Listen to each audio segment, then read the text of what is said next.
Call to Worship is our title this morning, and we're going to join David in his new position as King of Israel as he sits on the deck of his new wooden home.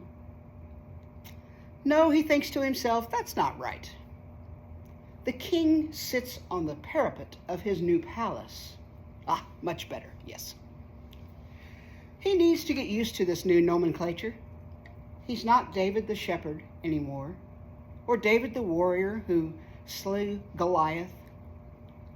Now he is king. He thinks with a sly smile of unbelief. The king who looks over one end of his balcony and sees the people, different yet alike. His people spread out before him, looking to him for guidance, looking to him to be king. It gives him strength, and yet at the same time it terrifies him. How could he possibly live into all he needs to be as king of his people? His people. On the other end of his balcony, he looks into the gloom of the corner of the palace court and sees what might look like today's homeless encampment. A tattered canvas lean-to, a flickering flame, the tributes and prayers written on all matter of material and left scattered about like an explosion of faithfulness and hope. But as cluttered as it appears, it is the true source of his strength. He should do something. So he calls Nathan, that scruffy prophet of the Lord, to tell him that the king wants to do something for the Lord of hosts, encamped in the corner of his backyard.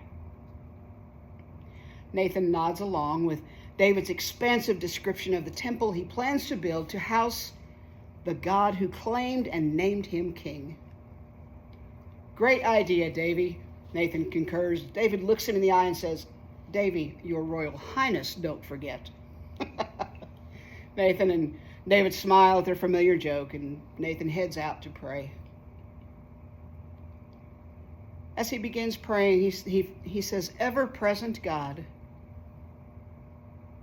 And that brought him up short. Ever-present. Suddenly, the king's idea doesn't seem so good. The voice of God speaks into Nathan's praying and says, who asked for a new house? Was it me? I haven't had a house since I brought these people from Egypt, from slavery until this day. So, you tell Davy, I brought him from behind the sheep to be in front of the people. I did that. I know he thinks he did. He gets me and him confused sometimes. But tell him he won't build me a house, but that I will make a house out of him. Tell him that, prophet. So Nathan turned around to go tell David the bad news, or good news. He wasn't sure how the king would take it, to be honest, because he didn't fly off the handle like the previous royal did, who was Solomon, you may remember. He was a little hyper. But he was a passionate soul, this musician king, this shepherd boy, now ruler of God's people. Many people look at him and are amazed at what he has done in his life, at what he's made of himself. Except, did he make himself? Nathan steps back to tell the king the news sped up a little bit. The prophet had a way to present the word from the Lord. He would invite the king to join in a call to worship. I'm sorry, what? Out of all the elements of worship, who pays attention to the call to worship?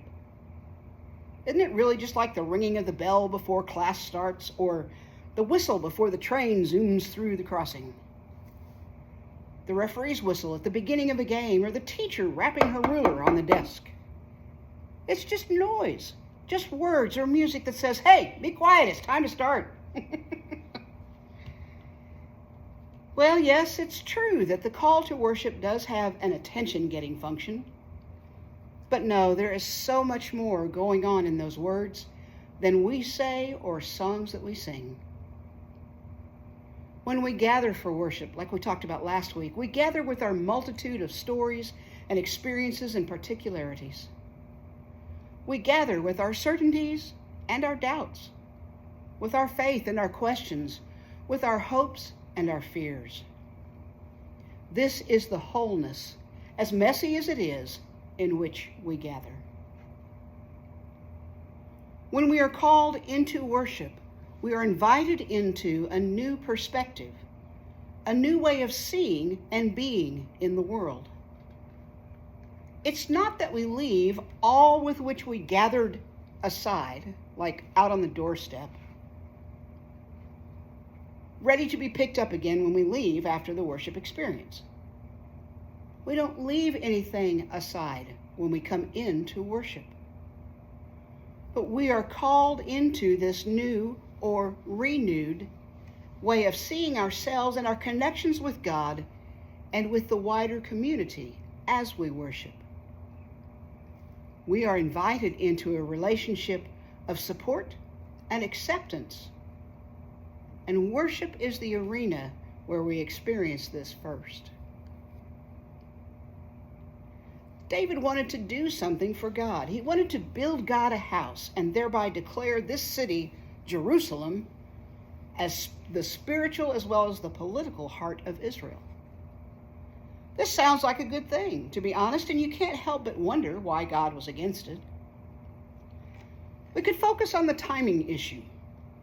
God wanted a house, a temple, but he said David's not the one that's going to build it. But there are also hints that David liked to do things that made himself look good. Like all of us, his motives were somewhat mixed here, and what he was doing, at least in part, was cementing his place at the top of this nation. Notice that God doesn't say through Nathan a simple no, or not even a not yet. What God says is, David, look at it from my perspective. What have I been doing, and what will I do with my people? God invites David to shift his perspective and move from the center so that God can occupy that place in David's life and planning and in the life and planning of the people of God. Some say worship is the place where we remember that God is in charge.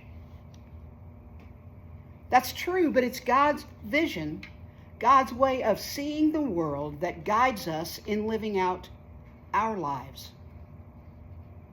When we gather, we are called into a new way of being, and worship is the best description we have of what it means to live as God's people.